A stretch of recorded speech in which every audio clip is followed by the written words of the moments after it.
Akabenje kano kagudde ku luguudo lw'Emityana okudda e Kampala e Buwalula kilomita 3 nga wakava mu kibuga ky'Emityana.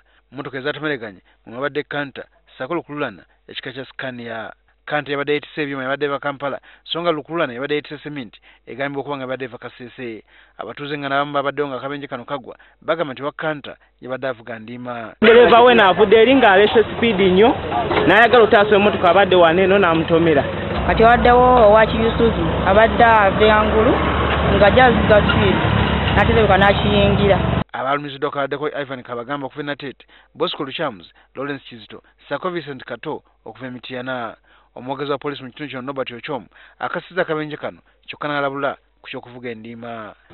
Abavuzi b'ebidduka mu kaseera kano mubeere beegendereza nnyo nga muvuga mu kkubo, temuvugisa ekimama. Mu kiseera kino poliisi eyongedde amaanyi mu bikokweto byayo bya Africa Salama okusobola okulwanyisa obumenyi bw'amateeka ku nguudo.